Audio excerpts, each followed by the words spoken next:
Welcome to the With Purpose podcast. I'm Karen. And I'm Chrissy. Life is full of ups and downs, but through it all, there is purpose. A purpose that encourages us, strengthens us, and ultimately glorifies the Lord. Let's walk this journey together on purpose with purpose.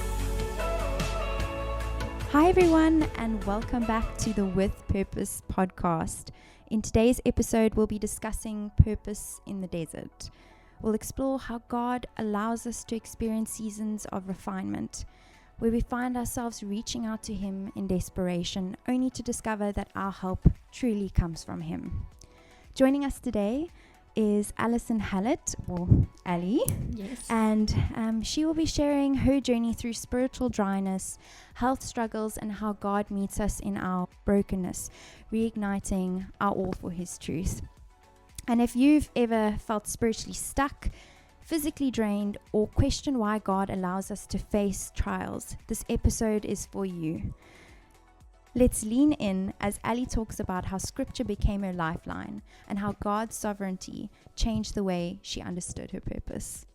So Alli, could you start by sharing a bit about your profession and your interest in mental health? Sure. Yeah. I became an occupational therapist many years back, and I really felt a burden probably about 5-6 years ago to start working in mental health, purely because I was getting so many referrals of people who were struggling and a lot of senior leaders. So in my work, I do assessments, and then I assist with treatment and management of a person's process of returning to work. And so because of this increase in the referrals of more senior managers and leaders, I just felt this real burden to start an organization to look at mental health in the workplace. Ironically, it was before COVID, just before COVID. And it was a time when people didn't want to talk about mental health in the workplace. And then COVID really escalated that, didn't it? I think for everybody. And so I started to do a lot of work in the space of managing stress, helping people work through working from home, dealing with anxiety. And that is really where God has led me in my career journey. So, I've known you through our church community for a couple of years now. And I've just seen firsthand how you've helped others and even, me through one of the toughest seasons that I've gone through. And it kind of seemed like, you've got it all together because, you're a great mom, you're a great wife, you are active in ministry. And yet last year, you were actually really struggling. Can you take us back to that? It was ironic, really, because the last 4 years I have poured myself out into people's lives in the space of anxiety, managing stress. And then I had to face it really firsthand. And, sometimes that can be a good thing, but in the moment I was like, what on earth is happening? It was very humbling, and it was a good and difficult journey. So I really, when I was a little girl, I became a Christian, and I think it's fair to say that we all go through troughs and valleys in our faith, and we also reach those mountaintops. And I think it's sometimes only when we look back that we can see God's purpose in it, and we can see the refinement process and what God is doing. From there, becoming a Christian as a little girl, now going through your own struggles last year, what was happening? What was happening these past few years in your life? What was your mountaintop that you have had to climb last year? Take us back to that journey, the beginning of that, things you noticed, things you were struggling with, and just how the Lord met you in that journey, please. So the last 2 years were a desert space for me, really, spiritually. I think there were 2 challenges that I was really challenged in. And the first one went back actually to 2023, where we were sitting in Bible study one night, and we were talking about that being perfected, sanctified, in Him, and being perfected by Him. And I sat there and I just thought, and I actually said it out loud in the group, I don't feel like I'm being perfected at all. Sure. I feel like I'm stagnant. I'm tired. I'm feeling complacent. And for someone who's an elder's wife and in ministry a lot, I thought this isn't something you should say, but it was true. And that really challenged me. And I just said, Lord, something needs to change. I could see the person that I was becoming and who I was, and the effect it was having on me. And I thought something needs to change. And then last year, a second challenge came where I was sitting in church one day and we were having the breaking of bread or communion. And I was sitting and thinking, Lord, I have lost the wonder of the cross. Sure. I'm sitting here and remembering you, and yet I feel empty. I feel almost nothing. And that really concerned me because I just thought this is not right. Mm-hmm. And so I really, at that point, I also remember praying. It was the second time I was like, Lord, please give me the wonder of your cross again, because I felt so dry. And that is really, I think, looking back, where I say sometimes we look back and see that's where God had started this refining process. Wow. Yeah, so he really planted, the seed there for you. So what happened after this? So last year was a tough year.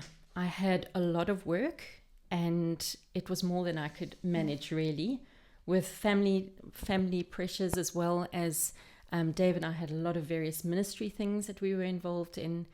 And it was a really, really hard year.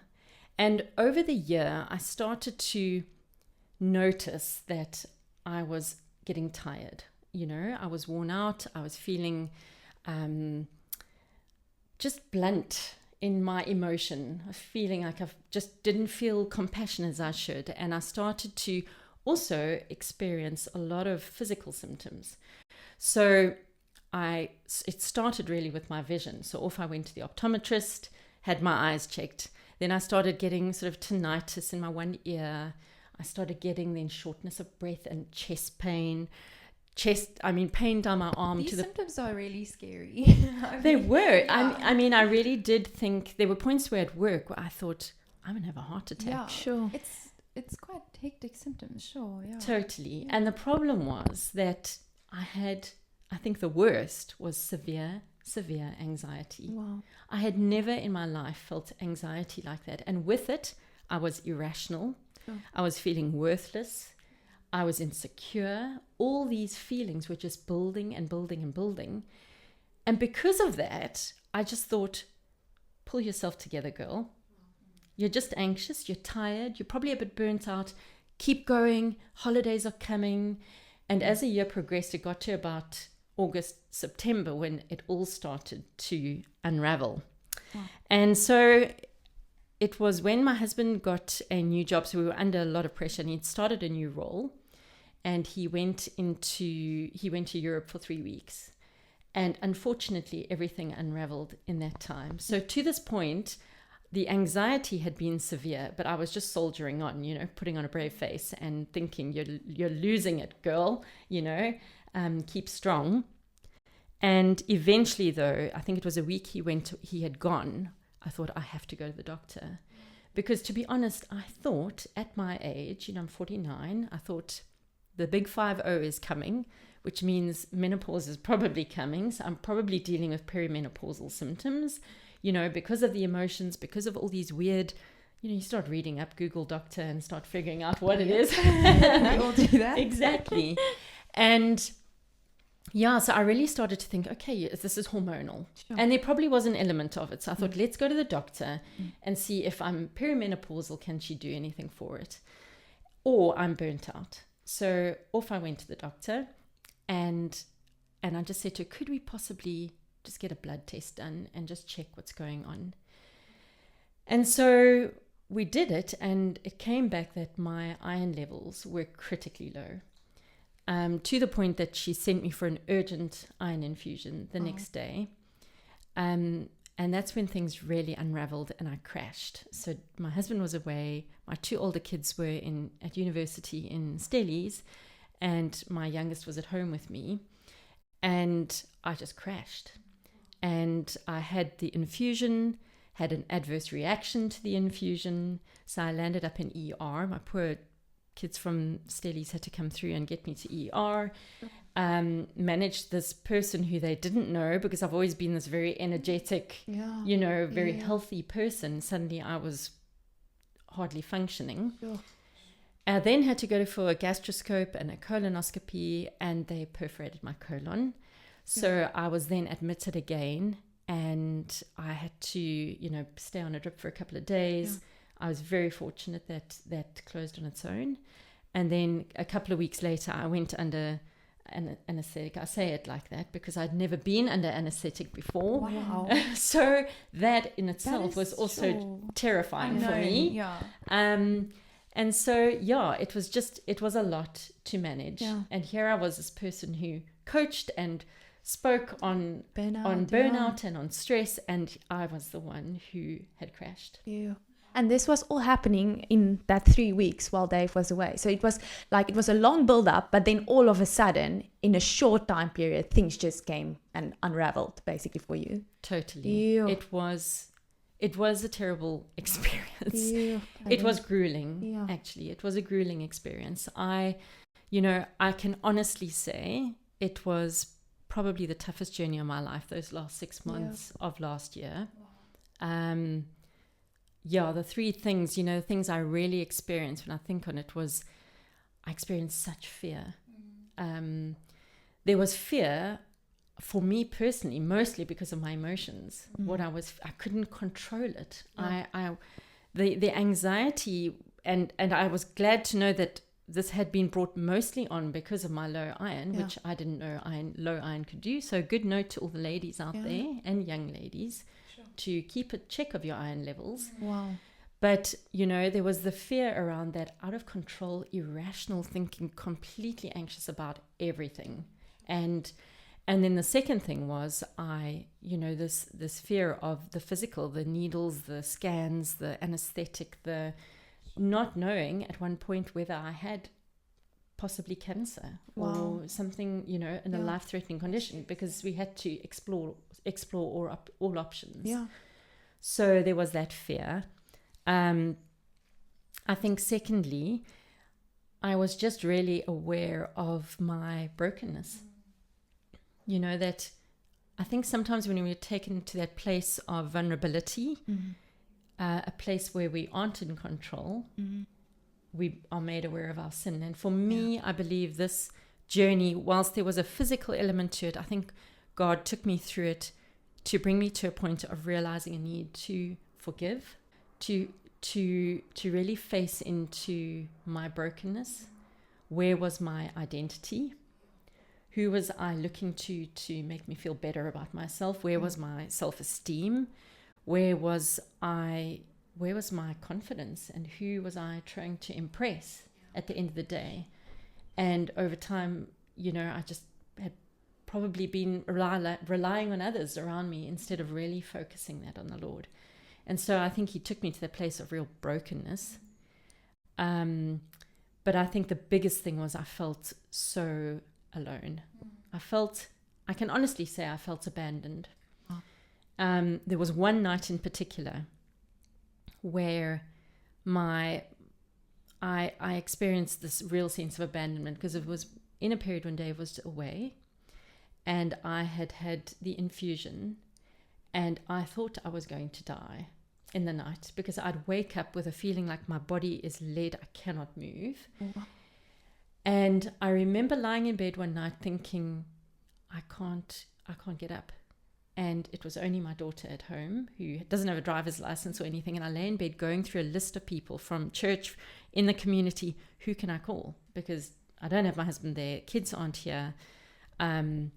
And eventually I phoned my brother, who is in the same suburb as me. And he said, I'm in Joburg.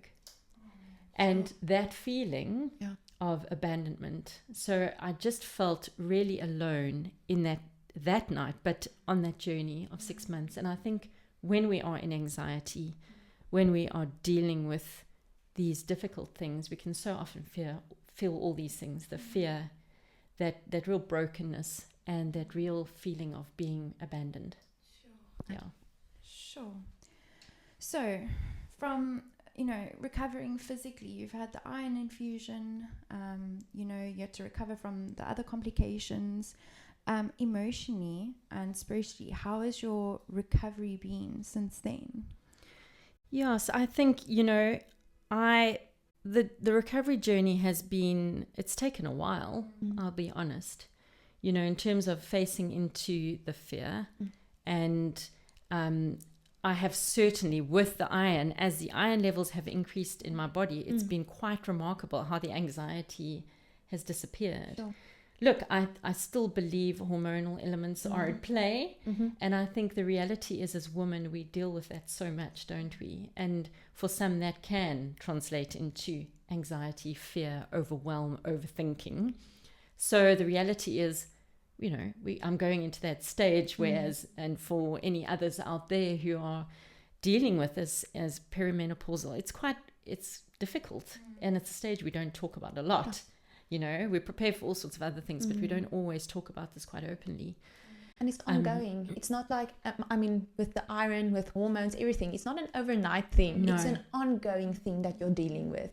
And Exactly. it takes time, and some days are good, and then you go through a dip again, and you have to deal with it again. It comes up again. So, yeah. Exactly. Yeah. No, it does. It is an ongoing thing. And it's, as we know, it's not something always controllable, is it? Yeah. So I think, in terms of just emotionally and spiritually, the things that I've mentioned, just that fear, the abandonment, the feeling that feeling, the awareness of my brokenness, God is on that journey. And it's incredible how when we come from that difficult, broken space, He promises to never leave us or forsake us. And so it's really about holding on to that in the moment. And that's something I can attest to, His faithfulness in that He does promise not to leave us or forsake us. How has He shown up for you? If you could just... I think, for me, initially, when all of this unraveled and I was I was just in a space I was hardly functioning, it just amazed me how God opened up the doors and just flooded me with love and care from other people.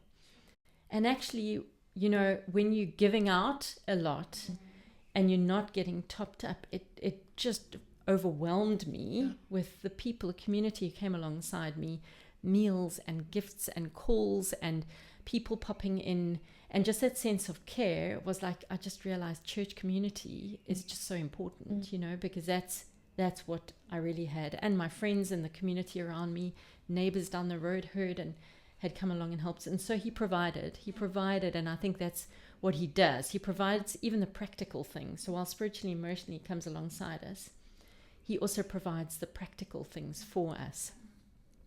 And through this, you become aware that you were giving to a lot of people before you went through the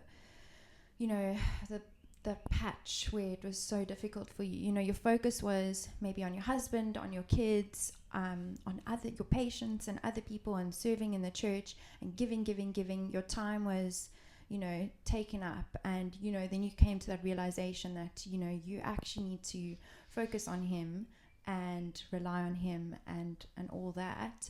But now, how has this shaped your way of thinking going forward? Are you doing anything to prevent that from happening? Absolutely. I think as Christians we know that spending time in His Word is important, but in reality it's not always easy. Life is busy.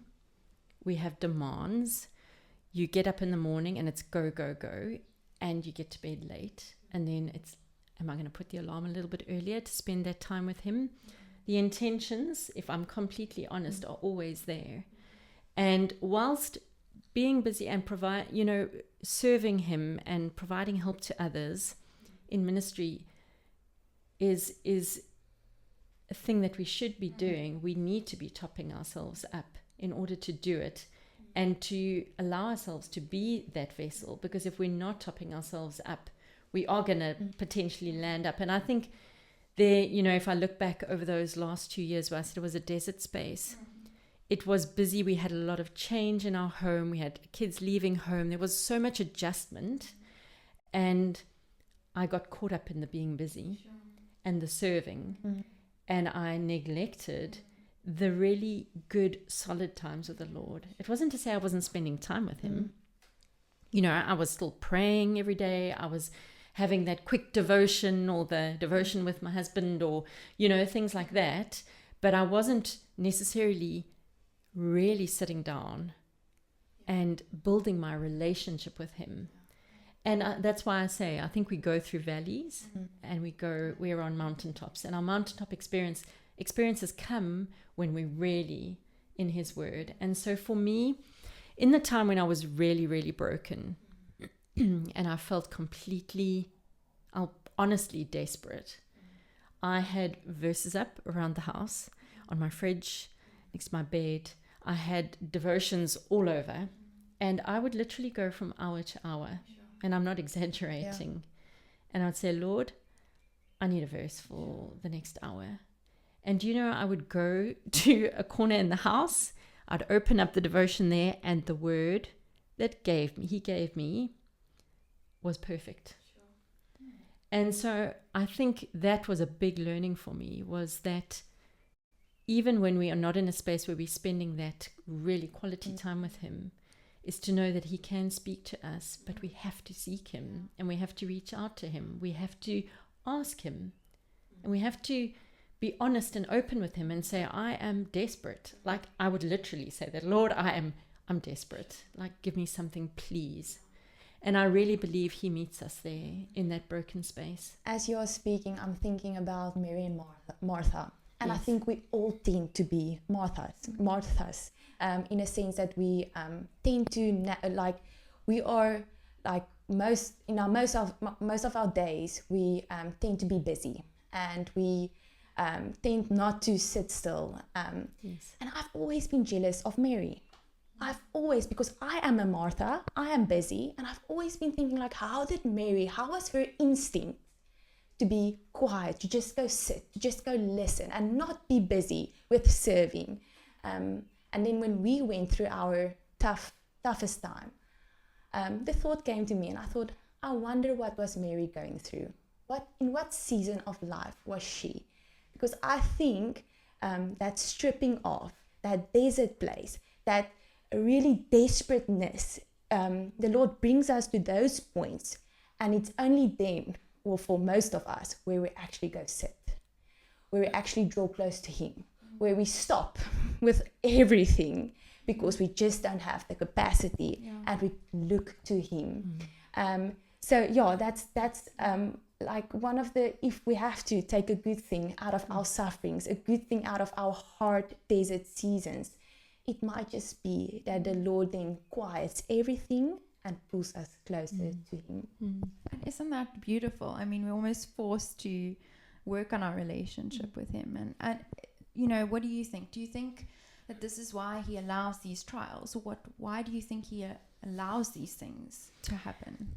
Totally. I think it's often to recenter us. Sure. We live in such a busy world, and there's so many distractions, so many things that pull us away even from ourselves, that there is very little time for us in the world to reflect, to actually take the time out to sit and reflect and think about, what have I done this week? How did I speak? How did I respond? How did I act?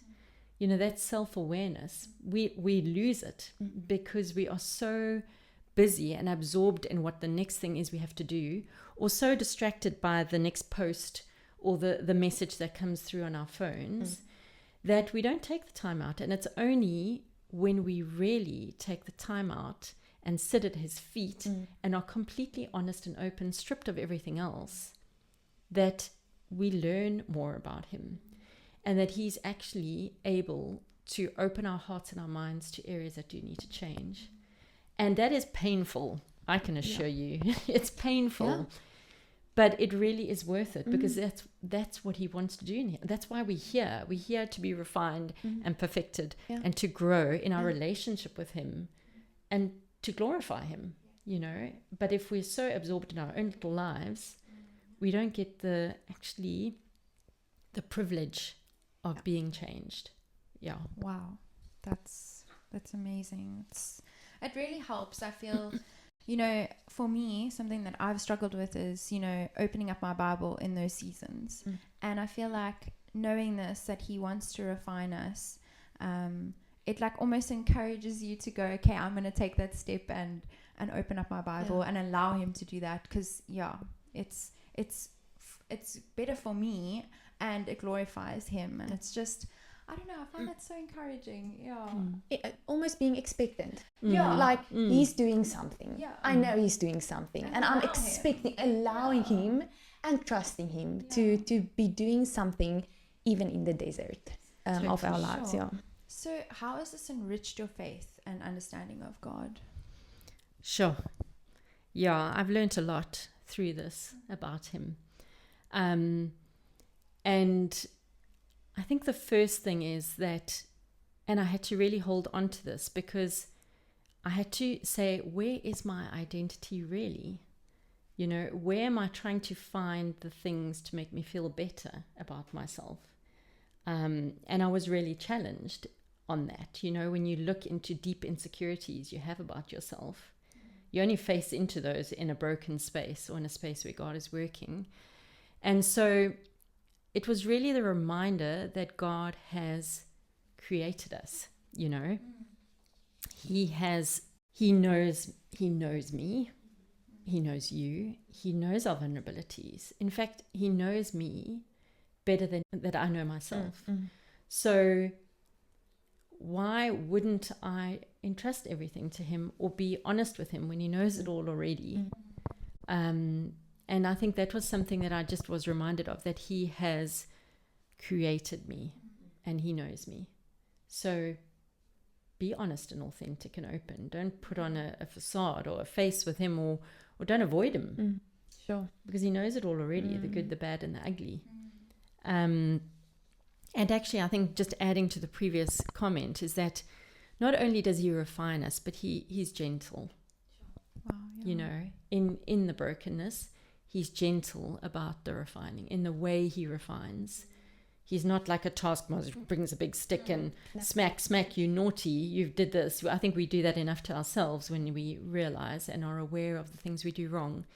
But he's gentle. He's a father who cares, and he wants to refine us. Yes, he takes us through the tough times, but he's with us, and he promises it, and he does it in a gentle way. Yeah. So I think that verse of Psalm 139, where he says, you know, he created our inmost being. He knit me together in my mother's womb. I'm fearfully and wonderfully made. And he knows everything about us. So that was one thing really that I learned. I think also the second thing was he's so reliable. We also forget that he's omnipresent. Oh. You know, we tend to rely on our husbands or our friends or mom or dad to buoy us up. Oh yeah.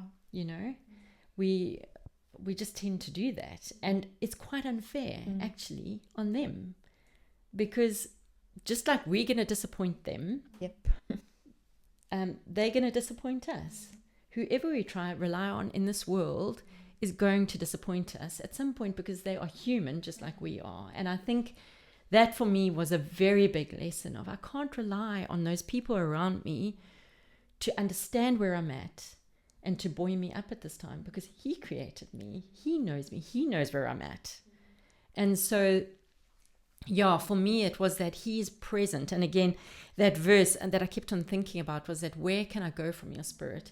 If I go down to the depths of the ocean, if I go to the highest mountain, if I go to another country, if I go to the deepest depths of my duvet in my bed, or under my bed, or in the bathroom, you know, bathroom floor moments, you know, he is there. Sure. And I think that's just such a comfort. I think the other thing was that he is the truth. And this, I think, for us women is a really, really important one, especially PMS times and times when we're going through difficult patches, is to stand on the truth. And we can only do that by standing on his word and in spending time in his word. And because the enemy is real, and the enemy comes as a little question in your head and sits and speaks lies and places doubt in God and who he is, and places doubt in who you are in him. We forget who we are in him, and we forget who he is. And every situation, this little doubt comes in and questions, and like, oh, but did that really happen? And the overthinking begins. Sure. Yeah. And we get on this path of self-destruction. Spiraling. The spiral of anxiety Yeah. that gets us into a space where we can't get ourselves out. But for me, this was very real because of the level of anxiety and irrational thinking I had with the iron when it was at its lowest. It was so severe. I thought I was going to lose my mind. And that's why I say I had a devotion around the house, and I read verses every hour. I spent hours in his word because I could at the time. I was fortunate to have that space and time of, gave work up, etc. But that's where my hope came from, my encouragement, you can do it for the next hour, because it was the truth of his word. But the minute we let that little lie sink in there about who you are, about your insecurities, about your beauty as Jesus made us, your value as a woman, all those things, those are just lies that are thrown at us from the world, first of all, but that's a little whisper on our shoulder all the time as women, and that leads to the overthinking and the spirals. Yeah, it And it's corrupts your thinking in a sense. If you're not spending your time in the word and not knowing the truth, it can really cause major anxiety, and especially when you're in those vulnerable moments, it can make it even worse. Yeah, and then I think finally with, the thing that I also learned as well, which for me is just such a huge, huge comfort, is that Jesus understands when we're in a space of darkness. And I think sometimes we think about God and we feel he's so far removed, but how does he really understand what I'm experiencing? How can he really feel what I'm feeling? But the incredible thing is we serve a God who has. Because Jesus came, he walked on the earth. So he walked on the earth, he experienced some things. But in the Garden of Gethsemane, he said to the Lord, take this from me, but your will be done. And he prayed that 3 times. He didn't just pray it once, he prayed it 3 times. There was a sense of, if there's a different way, please allow that. But your will be done. Sure. And I prayed that so many times, Lord, please just take this away. I'm never gonna be in this space where we are this morning again. The thought of even dealing with anyone with anxiety at that point back in October was like, Lord, never. I could not. I'm like desperate for myself right now. I'm absolutely desperate. Lord, take this. I can't do this. Take it away. And I think the other thing was he sweat droplets of blood. It's hematohydrosis is actually, it's a biological term. It can happen when someone is under severe stress and trauma. Sure. So we don't have a God who's far removed. He knows the pain. He knows that place of anguish, of desperation, when everyone else deserted him and he felt alone. I'm sure he felt in that moment so alone. And I think, isn't that just beautiful? So comforting that Jesus understands when we're in that space. And that's why not? Because of those things, because he's so reliable, because he's always with us, he's created us, because he is the truth, who speaks truth in those moments of doubt, and because he understands, why wouldn't we trust him? Why would we go elsewhere? Wow. And this has also been one of my go-to verses, just on our journey, and knowing, like, just as that example of knowing that if Jesus could choose in that moment, he would not go through with it because it was too much. It felt like too much. But above and beyond that, he wanted to do his Father's will. He trusted him. Absolutely. And both of that are such an example for me. Like, we in and from ourselves, like, we can't. We really can't. We don't want to walk this journey, but trust him because he knows his will is better. We know his will is better, and we can trust him.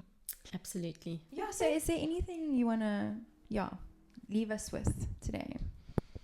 I think, I have lots of tips. Of course, I'm an occupational therapist, and this is my thing, talking about managing stress and anxiety and how to deal with it. So I think there is huge value in the various things that we can do. And I think God has given us tools, amazing tools, to help us manage our stress and manage our anxiety. We having a good routine every day, if you're in a place where you're struggling, or practicing the deep breathing, not because it's some weird thing that we do, but it's a physiological effect on the stress response in our body. Perhaps it means having to see a doctor and take medication to take the edge off, to help you actually deal with maybe traumas you've had to deal with, or go back to the past and work through things, or whether it's seeing a counselor. There's no shame in these things. And I believe God has given us medical science. He's given us people who work in that space who can help us walk these roads. And there are some beautiful things out there. There are some weird things out there we also have to be careful of, though. This is the world we're in. So we have to be wise and seek counsel if we don't know where to go, or we're unsure of what to look at, or we're unsure about something that we've been trying, whether it's good or bad, So I think it's wise also to be mindful of what you use and what you do, and always ensure that God is at the center of it. But I think most importantly for me is just this verse of this Psalm 121. I lift up my eyes to the hills. Where does my help come from? My help comes from the Lord, the maker of heaven and earth. He created us. He will not let your foot slip. Yes, it may not be easy. You may be on a very rocky outcrop, sitting there for hours, deserted, with no one. You've got lost on a mountain. You may be on the outcrop there, but he's not going to let your foot slip so that you crash over the edge. And if you do slip, he's going to catch you somewhere down that path, because he promises to, as we trust in him, when we trust in him. He who watches over you will neither slumber, not doze off. Mm-hmm. He doesn't even doze off, like nudge, nudge, wake up. You're watching a movie with your husband and you have to like nudge him to wake up to watch the rest. Yeah. But he doesn't even slumber and he doesn't sleep. Sure. He's there, ever present in the depths of where you're at, or on the mountaintop. Let's not forget him on the mountaintop either. Mm-hmm. But I just think that's all that is worth ending with, because with someone who is so reliable, and why would we not want to entrust everything to him and just lay it at the cross and regain the wonder of what we have got in Jesus? So I think that's what I would... So encouraging. Amazing. Sure. I think all of us have stories of anxiety, and just have our own journeys that we are on of daily, just filling our minds with his truth, who he is, what he's done for us, the fact that we have that hope of this is not like this world and all its troubles is not our forever. He's overcome it for us, and that hope to cling on to is so amazing. But it is a daily thing. It's a daily battle. And I know you mentioned in one of our previous conversations how we have to put on the armor of God, because we are in a battle. we posted some questions on Instagram to ask others when they are feeling anxious and when they are feeling overwhelmed.